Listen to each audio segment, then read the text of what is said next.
So I've made over $5 million on LinkedIn, booked over 5,000 calls, coach over 2,000 small business owners on how to make money and use LinkedIn through DMs and content to grow their business. And last time we surveyed our clients, they make $172 million a year. In this video, I'm going to walk you through step by step how to build trust and sell online. This is going to be like kind of a continuation of like what we've been doing in the previous days. So if you want to find out what we're doing, just go to my YouTube live and you'll be able to see it all. I'm just going to this button. And so this is what we're going to be covering today, how to build trust and sell online. And again, it's a continuation of what we've been doing previously. If you don't know who I am as well, at the same time, my name is Matthew Lekayev. I run this program called Six Figure Creators, where we help creators or essentially small business owners who are using LinkedIn, who have less than 5 staff, and they're already creating content, sending DMs, and they actually want to actually turn in, they've realized like, okay, maybe I can get a few leads, I can actually grow my entire business here. And they want to be part of a group of people who are doing it together, right? And so we run a program where I go live twice a day, every single day. I have other coaches who do other coaching calls as well. And we're essentially there to help you guys all throughout the way. And just through the beginning as well, just a few wins we've had in the past day. Pedro closed 200 grand in 30 days, pretty insane. Josh had a win here. Christian had a win here. Ben went semi-viral. Goro fired a client. First call booked as well. First meeting booked. Got a new client. Signed a new deal. These are all within a day. Like literally, this is just wins in a day. And this is just only what I've actually heard about as well at the same time. So if you want to work with us, just go inside school. Just click Six Figure Creators. It's a great time because we're in the middle of our challenge as well. So it's tons of fun. All the pricing, everything is there. If you got any questions, just shoot me a message as well at the same time. But to get into today's lesson, all right? So how to build trust and sell online. So before we talk about content, DMs, offers, or tactics, we need to align on how people actually decide to buy, right? And so many people fuck this up. Most people try to persuade people before they've earned trust. This creates friction, resistance, and then inconsistency. Today is about understanding why some offers feel safe, why some people convert with ease, and why you are part of your product whether you like or not. So much of the fact of what people buy is they're buying you. Because you could have the greatest, most perfect offer in the world and you look like a super dodgy cunt and they ain't gonna buy from you. Like that's just literally life. Like imagine you're on the street and someone has like, you go into a store, right? And someone selling TVs and you wanna buy a TV and they look all heaps matty clothing with no shoes on and they look super dodgy. Of course you're not gonna buy from them because you're gonna be like, this is a scam, right? And so like actually how you present and show up online as your personality of things about you, that is actually what creates credibility of people actually, and that comes into the decision-making process. And so I'm gonna quickly take you through what we ran through in the past couple of days super quickly, and then dive right into the personal brand building stuff as well. Like, and this is just, what actually even is it? And I wanna show you a quick thing right now as well. So how I came up with all these concepts and all this kind of stuff is I built this thing called an AI second brain. I'm going to be teaching about it very soon. I'm showing people in our program how to actually build it as well at the same time. But this is just what I'm going to be teaching today is one elements of like my thoughts and my philosophies on this. And essentially the way I built this second brain, which I'm going to be talking about later on, is I essentially like have long ass conversations with AI. I let it kind of extract kind of like my subconscious thoughts of what I'm thinking about. And then I put these into frameworks. So this is my thoughts of how I think about things. It's like my taste, if you know what I mean. It's like what I'm like, you know how it's really hard to describe, like you just know something's wrong, but you can't describe it. I'm trying to extract these things out. So this is like, this is my kind of thought process or my theory of how things work. But when we're talking about why people kind of buy, there's kind of a 4-stage process. Now, we already went through what's called offer viability, and that is like, is this even a thing that someone like this would buy? To give an example, my dad is a 59-year-old panel beater who fixes cars, who's a Christian man from Sydney's Northern Beaches. If you said, I sell group therapy to Christian 59-year-old men who are panel beaters on Sydney's Northern Beaches, there's a 0% chance that these people, he would buy it because my dad would buy church instead. And he doesn't pay for church, right? And so is your offer even a thing that people even buy? Is it even a thing? Then past that point, there's recognition and trust. So recognition is about niching. People seeing your stuff and thinking to themselves, this is for me, right? And then we're gonna go through today and I trust you to guide me through this. So if you look like a dodgy cunt, they ain't gonna buy from you because you look dodgy. And so like one of the worst things you can do is someone's LinkedIn profile, they got a dodgy ass photo that's all grayed out and doesn't look professional. It looks like the shitty photos that all the Uber drivers do. You know what I mean? It looks so dodgy. But when you get an Uber driver who like looks really presentable, really good in their photo, you're like, man, I feel confident that this person is going to deliver my food well. Like I feel confident, right? And so I trust you to guide me. Now we're going to go through decision math of like how people make the decision, and also timing and pressure another day as well at the same time. But this is kind of my formula of like the purchase likelihood agreement of like why people actually build trust. And I'm kind of like going to walk through this today. So the first part is like offer viability, right? Is this something people like me normally buy? And this is when people create an offer, they're like nervous system regulation, clarity leadership coaching. What the fuck is that? It's like no one knows what it is, and then how's anyone gonna buy it? You know what I mean? Like they don't even know what it is. You know what I mean? It's like, I've told this before, but my grandpa, in the 50s used to drive drunk all the time because everybody did. You look at road fatalities back then, it was huge. Imagine they brought out a breathalyzer in the 50s. No one would really buy it because they're like, oh, fuck it, why do I even need this? They didn't really know about road fatalities, right? Then they started studying and it came out and it was like, it became a thing, right? So back then it wasn't even a viable offer, right? Like, how are you going to sell like a group coaching program to my 90-year-old grandpa? You could niche perfectly, but you don't know. Another example is offer viability. CrossFit gyms don't have mirrors. Someone could go into a CrossFit gym and think to themselves, there's no mirrors. It's probably because they throw the weights around and it might smash the glass. What happens if I make glass that won't smash from the weights?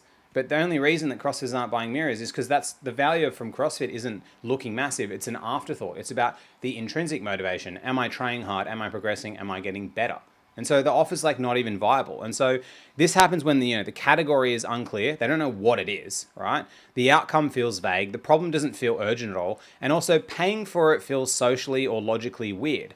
If you do coaching for managers in corporations, they're never going to pay for it. You're going to have to find a fucking unicorn to pay for it, because paying for it is different because the company is expected to pay for it. The company, right? That's the thing. And so when offer viability is weak, nothing downstream works reliably. No amount of confidence, storytelling, personal brand, or persuasion can get people to buy something that they're just not going to buy. So that's what we went through on some previous days. Go to my other LinkedIn lives. You can see. And guys in the program, I've got fucking full write-ups and everything on these sessions as well. Also GPTs and everything. I can point you in the right direction if you can't find it. Step 2, recognition. Is this for someone like me, right? So once an offer is viable, the buyer asks this question: do I recognize myself in this? This is recognition. Do they see you and be like, this is for people like me? They're using the words that I use and they're obeying by the cultural norms that I do. And like a really easy way, let me get my iPad up, is I'm going to show you, and like every single successful client I've ever had obeys by these rules. They all obey by the rules. And right when I'm deciding to go live, it's fucking up. Give me 1 sec. It's going to work in a second, and you can't pause it live. Alrighty. Is it coming up? Let me go back in. Okay. It's connected. Cool. It's going to work now. Cool. Sweet. So we're going to look at, I recently found out this is called a Venn diagram, but we're going to Venn diagram how to create an offer, right? So when you have a niche, right, it needs to be a mixture of a subculture, right, a location, and a stage of life. And I did a whole entire 1 hour talk on this as well. We did some activities in our program on this, which was super fun, right? So if I look at a guy in our program, Michael. So what Michael does, Michael Sabota, right? He's really successful, gets 5, 10, 15 likes a post, is booking meetings and closing deals, right? What Michael Sabota does is the subculture he markets to are what's called MSP owners, right? And MSP is called a managed service provider, and he targets MSP owners. So if you don't know what MSP owner is, that's fine. You don't actually know what it is. A subculture is when someone says, I am this. I am a CrossFitter. I am from the beaches I grew up in the beaches. I live on the North Shore. So there's parts of my culture. I do run club. I post my runs on Strava. Like, what is a subculture? I am a gamer. I paint Warhammer. All these things are subcultures, right? So you have to pick a subculture that someone calls themselves. And a subculture is not founders, and it's not a mid-market professional. And it's not it's not a, what's the word? Like a hard-working executive order. They're not subcultures at all, right? Because no one says I'm a mid-market professional. They don't say that about themselves. People barely say I'm a founder, because if you say, hey, you're a founder, it's like, I think founders is a thing, right? But like, everybody's a fucking founder. And if I meet a founder versus another founder, sure, we do have some things in common, but founder usually associates, like, older people of businesses usually wouldn't call themselves a founder. They'd call themselves the managing director or the CEO. So that can have a subculture iteration within it, but a lot of people, they just go too broad, right? So managed service side, I am that. You have to, someone has to be like, I am that. That has to be a subculture, right? Now, location is like, where are they located, right? Who do you sell to? Because if I sell, and what's happening with the internet, right, is it's creating issues where you can sell to anywhere, but it's easier to sell to a single place. And as you get better, then you can start selling to more places, right? Because when you suck in the beginning, you're just going to suck. So it's better to market to less places. Because if I'm trying to sell someone who's German versus Australian, right, it's a completely different sales process. Completely different.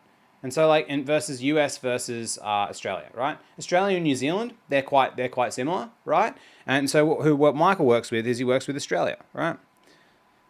MSP owners in Australia, right? That's what he does. And then and what stage of life are they in? What are they going through? Are they an empty nester? Their kids just left. Did they just finish university? Did they just have kids? What is the stage they're in? Like, are they just looking to build their own business online and quit their job? Like, what actual stage of life are they in? And the more specific you can be, the better. And so Michael goes after business owners, owners, right, who are between 1 to 20 million a year and who are looking to sell their business now or in 1 to 3 years. So it's really easy. And then all we need to do on top of that is offer viability. What is the offer that Michael does? Is he has a sell side representative, right? So I am a business broker that represents the the sell side, which is the person that's selling, and people that are trying to do this would know what that actually means. And so Michael has an offer that's like actually legitimate because he's like, I'm selling to these people. And so when he talks about MSP owners, Australia, and these people, they all have the same problems. And this creates the unique thing, which is your niche of like what it actually is. So when people see it, this is really key. Now, the thing we're going to run through today is what is also really key is beyond, even if you get the niche perfect and everything is perfect, the person's still going to ask you, do I trust you with this, which is called carrier trust? Do I trust you to make the decision? And then why do people trust Michael? Because Michael was an MSP owner in Australia who had a business. He knows. And he's done it multiple times. So like, why would they trust him? Now, there's different elements and points why they'd trust him. And also, if you're starting out and you're just getting your first clients, we've got to frame this in a way because you may not have the actual experience that he has. But if you don't do these things, if you're selling clarity coaching to mid-market professionals in the world who are stressed in their life, it's not a niche. It's not a niche. It's not a thing. No one will buy it. No one will see a content and be like, that's me. Because remember that the KPI of what you want is when someone sees your stuff, they say to themselves, holy shit, that's me. That's what it is, right? And I've got multiple sessions on that as well on how to do it. But like, this is the key. You got to get to the minute. It's holy shit, that's me. If the person can't call themselves any of these things, then it doesn't count. And what ChatGPT loves to do is it likes to group businesses together, and it will be like, let's say you sell, I had a guy on the webinar the other day, he's like, I sell to dentist owners, I sell to like a whole bunch of other industries, and ChatGPT is like, well, these are trust-based businesses. And then he's like on his profile, I work with trust-based businesses, but no one calls themselves a trust-based business. No one says that. And so AI can't do this. You have to do it through talking to loads and loads of people, right? So the next part of the process, which I want to walk through in here, is what we call brand or carrier trust. I trust you as the representative of this promise to deliver on the actual promise itself. Because even if you get all this other stuff right, if you look like a dodgy cunt, no one's going to buy from you, right? And it's fine to say the word cunt in Australia.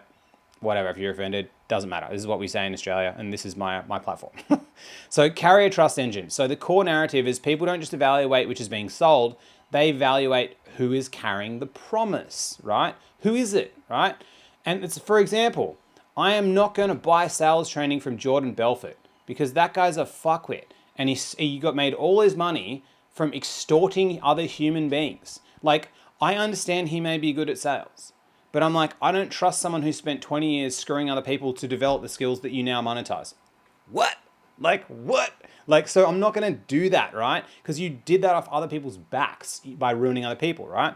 So, but before someone decides, right, will this work for me? Their nervous system asks, do I trust this person to guide me through this safely? The person, right? And so even me in this background, it looks expensive. This $5,000 camera I'm using looks expensive. This iPad jingy looks expensive. Me saying 7-figure creators and 7-figure creators down the bottom, this makes me look like someone online who looks like someone who has kind of authority to have carrier trust. So your appearances do matter. Like, I have to get this moustache because I always look like a fucking baby face, right? Like, and my wife, now that I've got it, she's like, you can't take it off. Like, it's there forever, right? So what is this carrier trust that you need to have, right?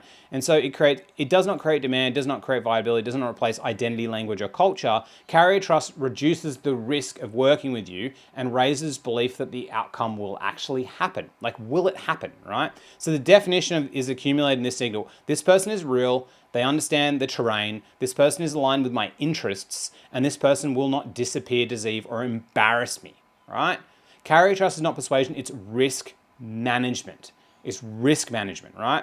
And so if we go back to this, which we've talked about in a couple of other days. Oh, shit. I was reading out this, and I wasn't looking at it. Shit, my bad. All right, you got it. But so, because when anyone makes any decision, right, and I built this equation called the trust utility equation, right?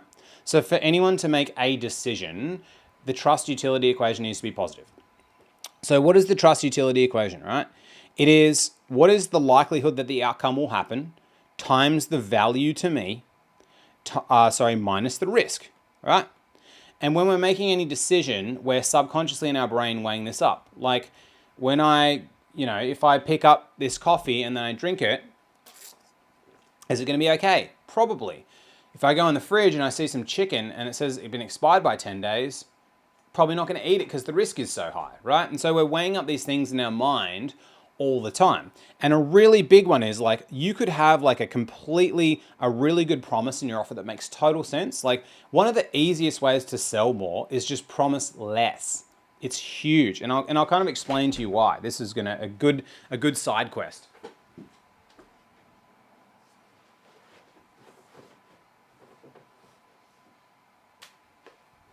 All right. So this book, I think it made so many businesses and made people so much money, but it made everybody super self-conscious that their offer is garbage. It did.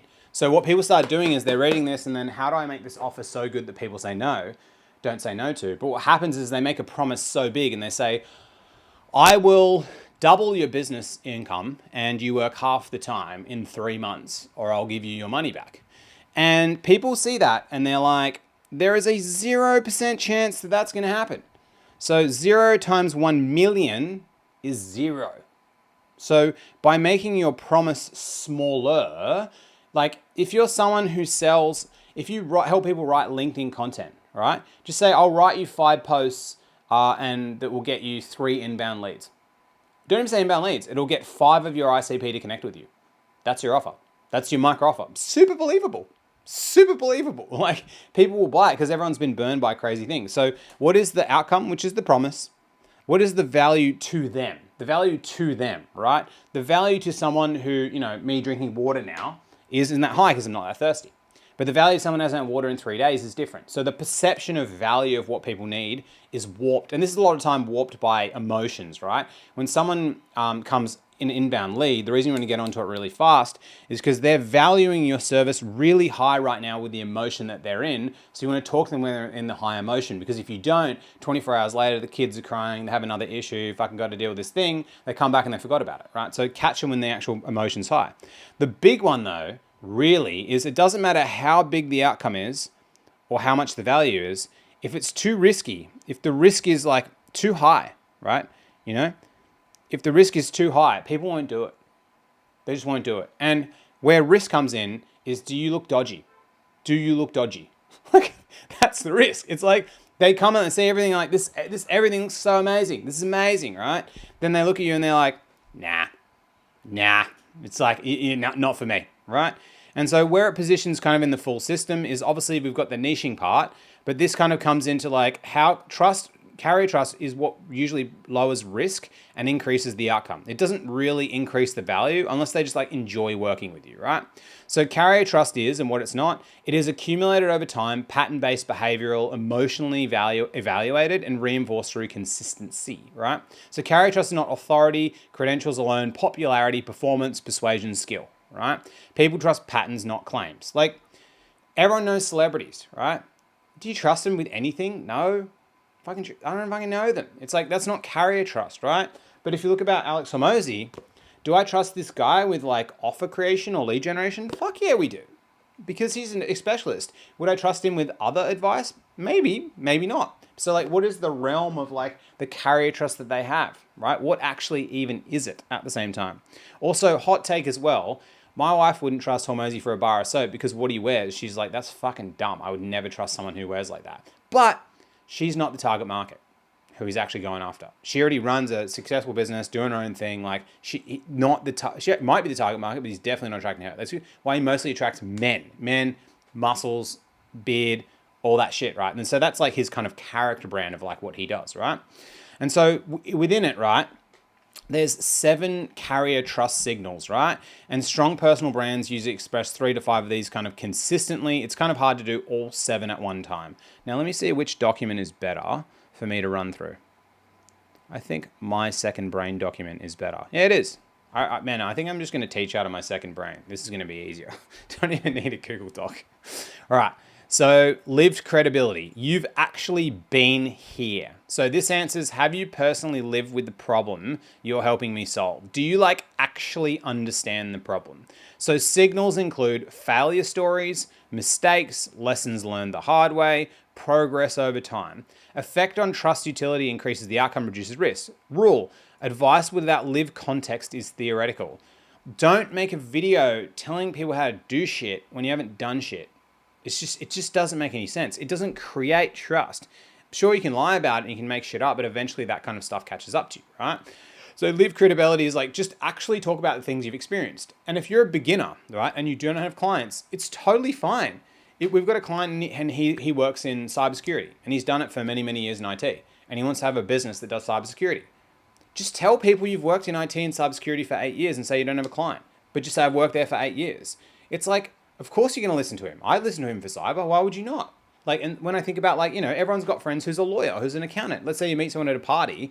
You don't know shit about their testimonials, but like you say, oh, they're a lawyer. Oh, can I ask you some advice? Like one of my friends, Ellen, she's a lawyer and everyone's like, I do it as well. Can I ask your advice here? Can I ask you to do this thing? Because it's just the lived credibility of like, just what have they done? And then if she wanted to start a business, and she'd just say, well, I was just a lawyer at this business for this many years, and like, this is what I did, and this is my portfolio. It's kind of like what freelancers do, right? They just have a portfolio. And one hot tip, if you're a freelancer, don't call yourself a freelancer. Delete it from your name and say you're a business owner. People pay like 3 to 4 times as much money for someone who's not considered a freelancer. Like, the word freelancer is dumb and it should be removed from the vocabulary of business because it just cheapens you, right? Never say freelancer and remove it from absolutely everything that you ever do. You're a business owner from now on, right? Another side quest, right? So lived credibility. Have you actually been here? Failures, lessons, mistakes learned along the way. And so for myself, when I talk about this, how I resonate with business owners is I say, yeah, I started my business in November 2022, lost 180 grand over the next like 9 months. And I was a fucking idiot with spending, like really bad. I can go into detail on this one time. Took me like 4 months to get my first client. My first couple of clients were actually didn't even pay me. They were in contra. Took me 4 months to get my first client. My first client was one of my mum's best friend's husbands. Lucky fuck. And then after that, I've changed offers so many times and until I finally decided I'm going to do the rule of one, target one person with one platform, solving one problem for 1 year. And that's how I got $2 million a year.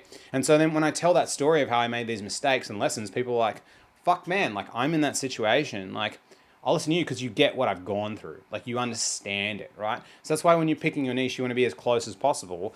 But if you don't understand it, just tell them you don't understand it. But there are other ways to weave in lived credibility, right?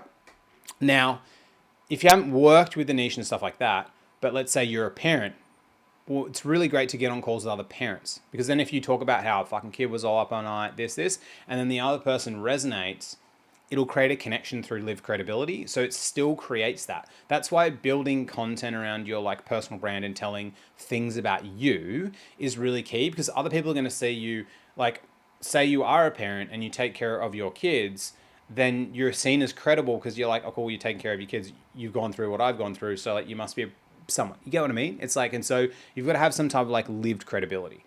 Now, the next one is you've got to have your motive transparency. I understand why you care about this. So their answer is, why are you doing this work? Why? And a lot of people who just pick a niche and say why, it's like, because it just, I don't know, it just could make the most money. The way you, like, you don't say it like that. The way that you say when you're communicating with someone is not, you don't make the most money. You say to them, well, I didn't know what to decide. So I decided on a niche that I could help them the most and to make them the most money. That's why. And so I picked this niche because I know I can help you the most out of anyone else. It's a clear motive. You've got to have a motive, right? So signals include personal motivation, values alignment, what you refuse to sell, what you're against, right? And this reduces the risk of them buying from you. So rule, unclear motives create suspicion even when results exist, right? So you could have testimonials for days, but when results, but if you don't know the motive behind it, it's like, what actually is it? It's like one of those, like, you know, those MLM things, like those dodgy pyramid scheme things. I was involved in one once, never again, but my mum gets roped in. She's been roped in a few times. But like, motive transparency is like, they get on these, like they come to your house, they say, oh, I've got this business opportunity. They come over and they show these fucking testimonials and case studies and bing, bing, bing. But like, well, why are you doing this? Like, what is the motive behind it? Like, I remember at the time, one time, this guy who's actually like a full conspiracy dude right now, he's cooked in the head. Like, it's hectic. His Facebook, my brother, we look at his Facebook sometimes, like, how do we know this guy? But I remember meeting him for the first time and I was like, he said everything correct. This was back in like 2015.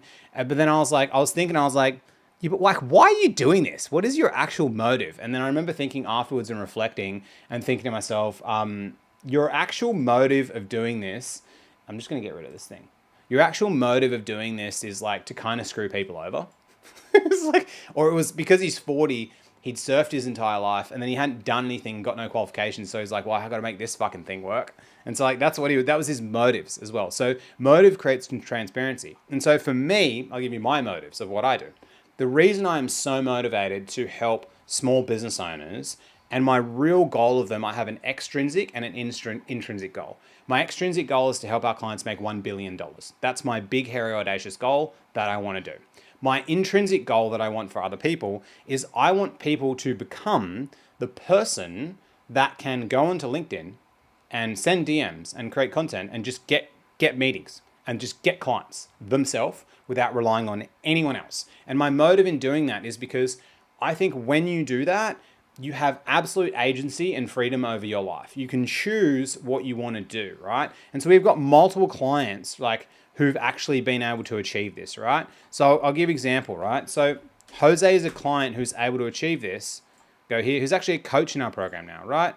Jose has like he started off in a job, he quit his job, he worked his fucking ass off, and then now he lives in Dubai with his family. He's got 4 team members in a business, right?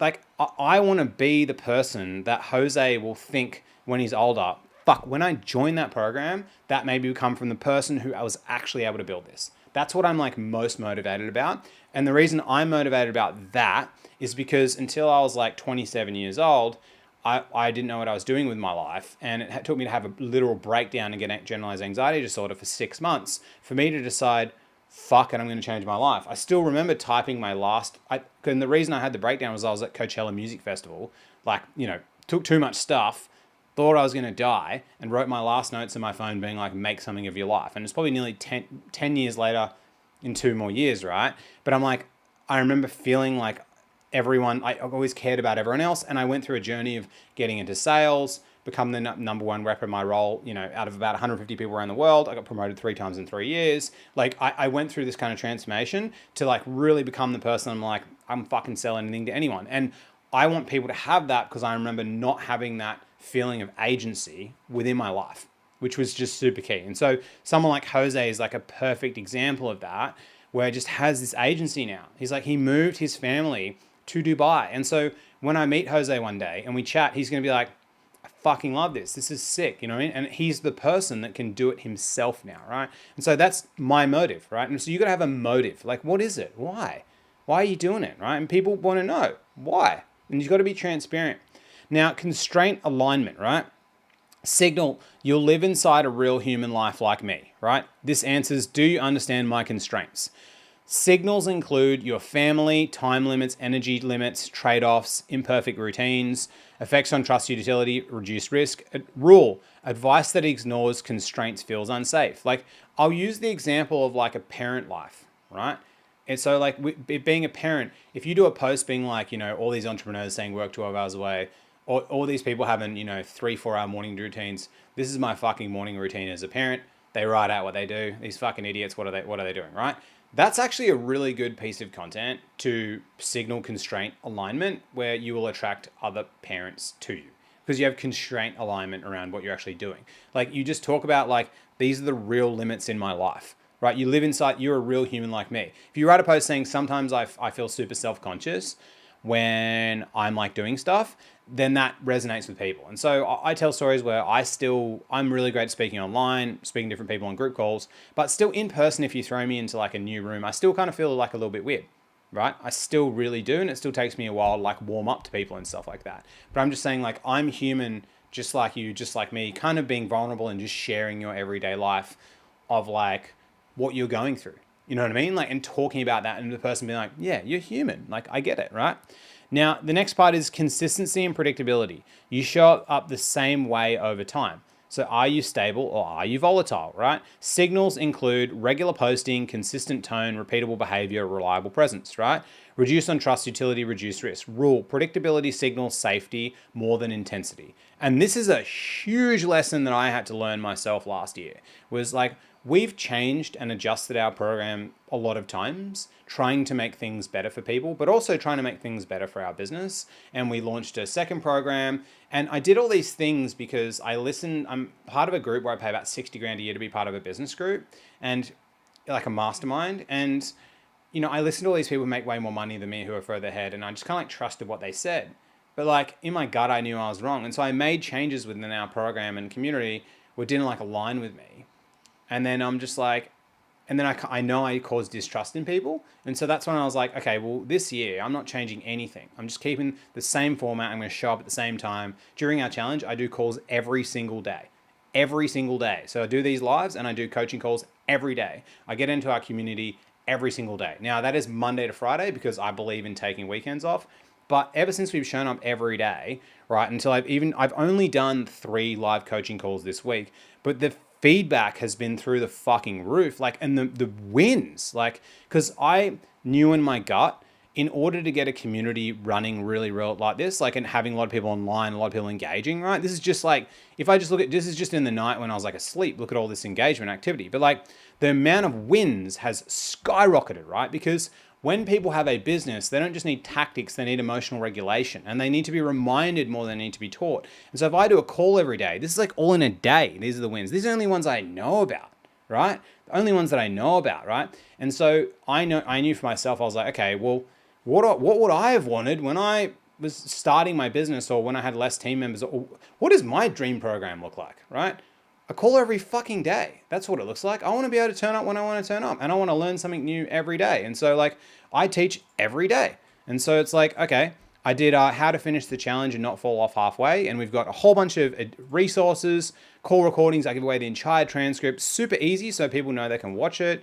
I say, how to pick an offer that people will actually buy. We run a workshop session. Gaurav was like, this call was epic. Isan has been crushing it lately. And then I went through, how to build trust so people actually buy from you online. This was super duper key, right? And we tagged everyone in the call afterwards as well, and they gave us their responses and what they got out of it.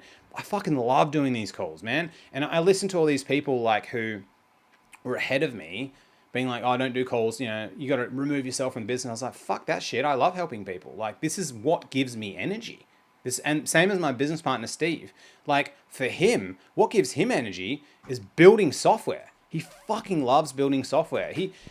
Steve's favorite day is he gets up at 7 a.m. and he codes like a motherfucker and he builds epic shit, right? And so, what we're able to build for our program is this app they get for free. It's free. We have a leaderboard that we just actually created, and actually Steve's updating this to have the challenge leaderboard as well. But it's just like we're updating this because we want people to track like what they're actually doing, but we're also rewarding more consistency over anything. This is like the first app. You should see the other fucking apps that he's building. But like we have decided this year, we're just going all in on what our strengths are. So like, what are my strengths? I'm just going to get in the community every fucking day and help people and coach them. And we've also got 2 full-time community managers, Taylor and Olivia, in Sydney with me, and they're just all helping people as well. So it's like, so this is the thing that like I actually learned really heavily last year, where I just changed things too much and I didn't show up, and I was like, I'm creating too much unpredictability with people. Even though I think it's more value, it's got to be predictability. But this is something that I wanted to share because I've been thinking about a lot: consistency and predictability. And because I'm like a rapid idea generator ENTP type that's like fucking bing, bing, bing, bing, bing, bing, bing, bing. Like I need, like one of my mentors says what does he do? He freestyles in a framework. So like I need a structure, and within the structure, I can do whatever the fuck I want. But it have to have a structure because other people need a structure of consistency and predictability, right? So number 5 is, what's called costly signals or skin in the game, right? So it would cost you something to be wrong. This answers, are you accountable, right? So signals include live delivery, public commitments, visible work, real-time interaction, reputational exposure, right? Effect on trust utility, reduces risk, increases the outcome. Rule, what costs you something is trusted more than what doesn't. I'm literally live right now. This costs me something. This is like time. I'm really investing in this. So when someone's doing something that actually costs them something, that they're probably someone you want to be surrounded with, that they're really, really trying, right? And so like I have to come up with sessions every day that I'm teaching for an hour and a half, and I have to make it good. Like I have to make it good because I want people to walk away with something that's good. And so that costs. It has a high cost associated with it. And nowadays with AI and automation and all that shit, people don't want to do anything that costs them. So you don't build trust and credibility. So you want to talk about like what things, like it would cost you something to be wrong. It's like, what have you done? Like, what are you doing to cost people? And so, an example of like what you can do in a sales process or when you're earning someone's trust, when you're creating a micro offer to work with someone over a short period of time, say, I will meet you every day. This entire week, we're going to write content together, and we're going to write one post every day for every day. And we're going to post it together. And I'm going to get you likes and inbound leads. We're going to do it together. That's costly signals. It's a cost as well. And there's subtle ways to loop in costly signals of like what you're doing and stuff. But like, how can this like not be replicated? And so I was thinking a lot about this when, what am I focusing on this year? And like one of the things is going live and teaching. It's like, I'm raw. Like you can't fake this. Like AI, you can't out AI this, right? And I think with people, they're becoming more susceptible to AI and all that kind of stuff, right? Then we've got what's called status calibration, right? You're ahead of me, you're not above me. Will choosing you create shame or safety? So signals include competence without flexing, confidence without dominance, authority without condescension, right? This reduces the risk. So the rule, status imbalance creates withdrawal, not trust. This is a big problem that a lot of big creators on LinkedIn have. Some of them just fucking assholes that think they're above everyone else. They just do. And they run programs like we do. And I made this mistake last year thinking, oh, I don't want to coach people. I don't want to get in the trenches. I don't know this. Bro, you're not better than these people. It's like every human is equal. And so I think I'm very much around that. Like, you've got to get in there and be able to provide support to as many people as you possibly can, because that's what signals, because people feel like intimidated to reach out to people with more followers. Like they're scared. And so it actually creates a status mismatch as well. Like now there's different points in time when status is good, but it's a blend of status where you don't want to reach too far out. Like how many people are cold DMing Elon Musk and all these people, right? So there's like a status like imbalance, and you're trying to do status calibration where the person feels that you're not going to be condescending to them as well at the same time.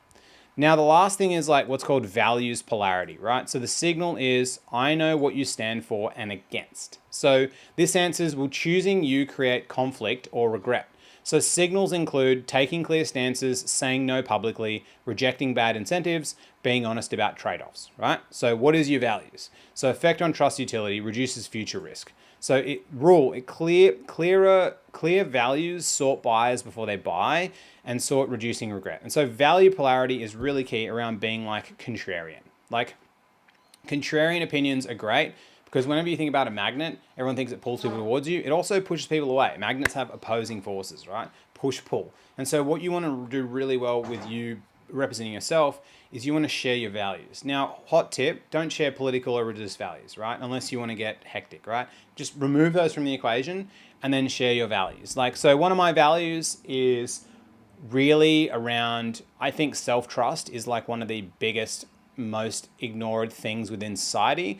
And I think one of the best things that you can do is like literally build a fuck ton of self-trust for yourself. And I want to give you an example because I think in a world with an abundance of information, follow through and action is like the biggest thing. So that's something that I really talk about. I want to show you an example of this, right? So we did a call earlier this week where I'll show you what the call is, right? So we did a call earlier this week where we got the challenge calls. It was call 1. It was actually called How to Finish the Challenge, but I talked more about like, it's not about like doing massive things. It's about changing some micro things.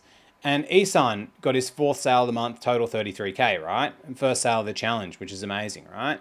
So the key thing was on the call, we talked through everyone. I was like, okay, what are some micro changes you can make in your life so that you can complete this challenge? Not massive crazy things. And so a lot of people said, okay, I'm not going to scroll YouTube before I go to sleep. I'm not going to sit on the toilet for more than 10 minutes because some of us just like to sit there and just fucking play games. We scroll, you know what I mean? Like in waking up on time and got my gym session done. And as simple as these things seem on paper, it's not. And he did this and he's like, I closed the fucking deal. Fucking sick. And so like we actually did that. And so I think, you know, a contrarian opinion from my standpoint is like, just like one thing that I do, right? I'll show you. I'm a psycho though. This is my second phone. It has no apps other than AI. So when I go for a walk in the morning, I can't talk to anyone. My wife has this phone number. No one else has this phone number. And so I have this phone and then my other phone's in the other room because I don't use it till a certain point in the morning. But like I do this in a way where it's like, how do I do that? And so this is a contrarian opinion that I have because all the greatest people that I know, the greatest creators of all time, they don't consume much. Like what my favorite author of all time is Derek Sivers. And the dude doesn't have social media. Like, I think I showed this yesterday, but like Derek Sivers, right? Derek Sivers, right? Derek Sivers. Yeah, right. So 1 hour. So like, this is Derek Sivers. It's fucking great. So he's like, okay, you want to get to know him? This is me in 10 seconds. This is me in 10 minutes. And what am I doing right now? And do you want to contact me? And here's my books. It's like so fucking funny. It's like, no social media, no nothing. Even Tim Ferriss lately said he doesn't check social media anymore because he doesn't want to write his content to appease the algorithm, which I think is really cool. So what are your values? Like, what are you for? What are you against? Like, what do you really do? Minus politics and religion because that's super divisive for people, right? So carrier trust is, the rule is carrier trust compounds. One signal of this creates familiarity. Repeated signals create certainty. Trust rarely spikes, it accumulates quietly, right? And this is why a lot of content creators online, they just get trust from people because they've just been there for 2 years. And so you subconsciously think to yourself, well, if they can post for 2 years, they're probably someone that like can probably help me post content. Probably can because they've been doing it for so long. They know how to do it, right?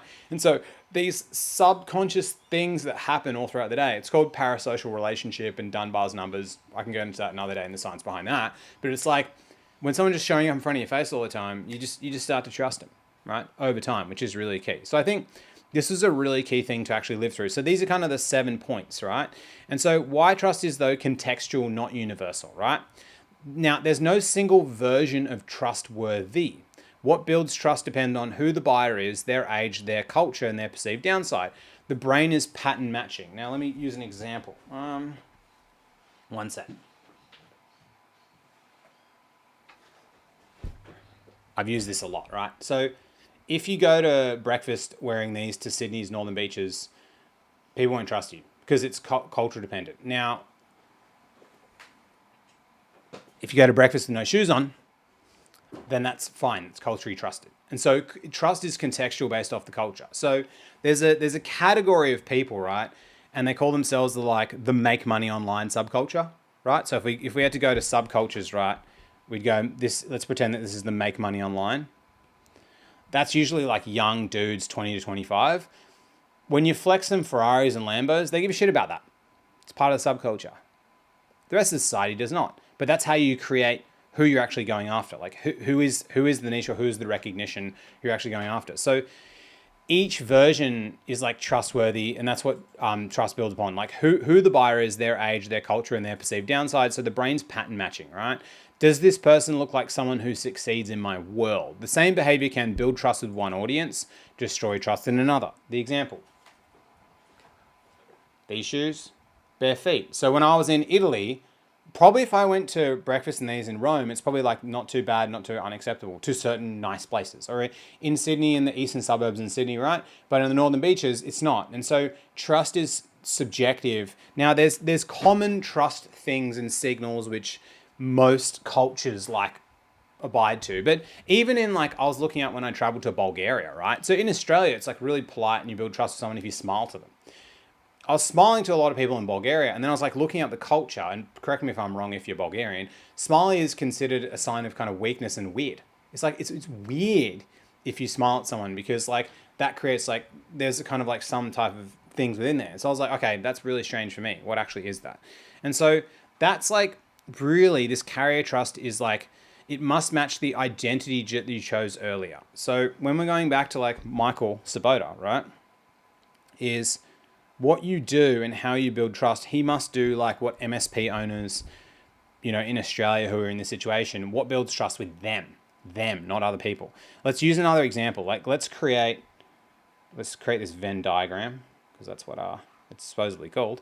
And so let's pick another type, right? So we've got subculture, we've got the local culture, and we've got stage of life, right? And so within this, let's pick another one. So let's pick CrossFit, right? Sydney's northern beaches, right? And let's pick dads, right? And let's pretend I'm a physiotherapist to these people, right?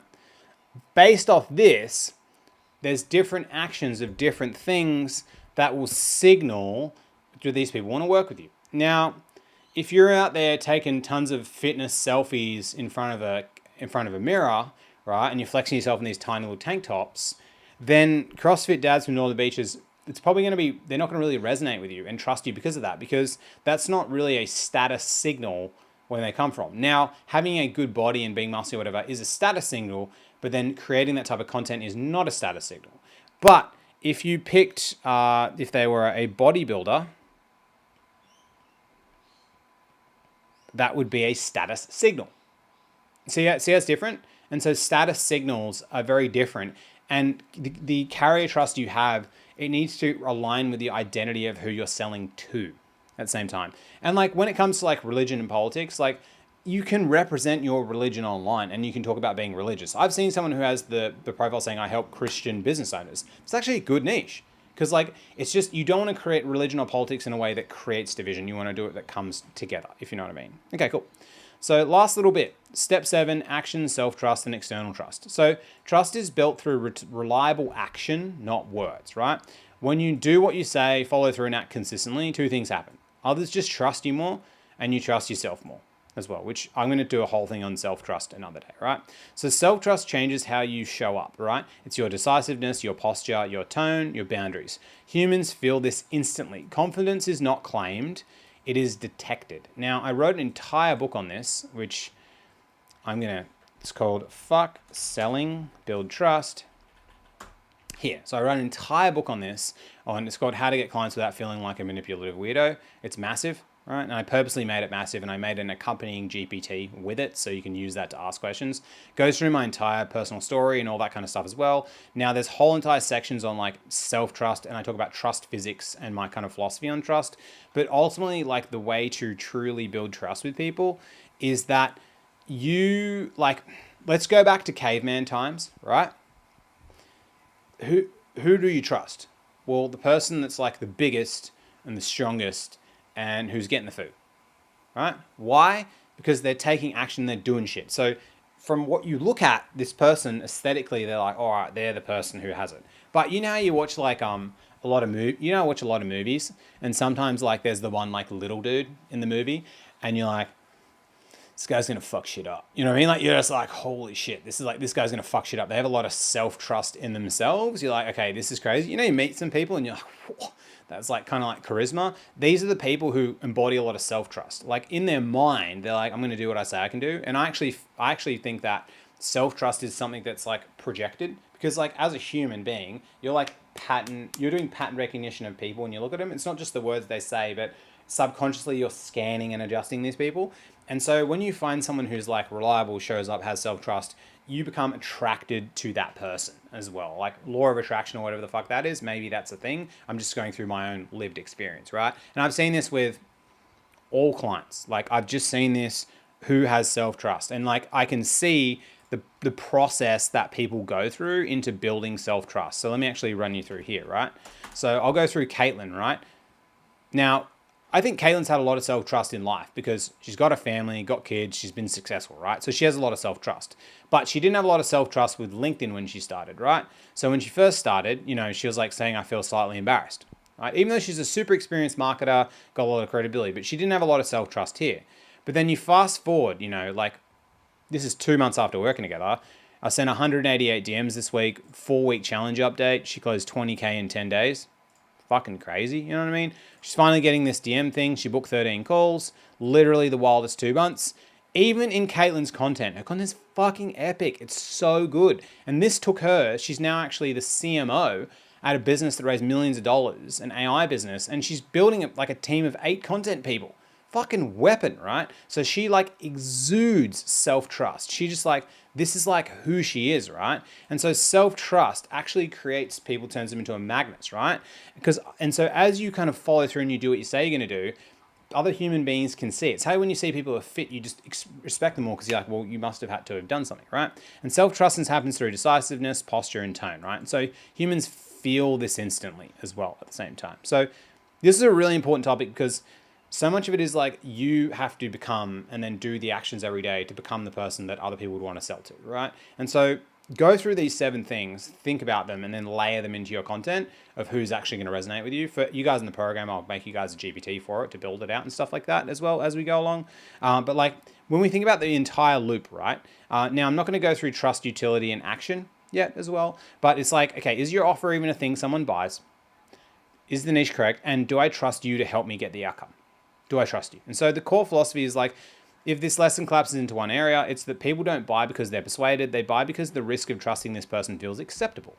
So you're not just selling an offer, you're selling yourself as the clearest, as the safest carrier of charge. That is the work. It's like, so you go out there and do a bunch of shit and take a bunch of crazy action. You build the self-trust, you build that person that becomes, then you start exuding it, but then you need to then express it to other people at the same time. So you have to actually express it, right? So when we look here, it's like, actually, this one thing, yeah, anti-patterns. And then what breaks carrier trust, right? Flexing without context, credentials without humility, volatility in tone or beliefs, over-promising outcomes, disappearing after engagement. Trust is easier to lose than build as well at the same time. So this is super key. Cool. I hope you guys got a lot of value. Next week.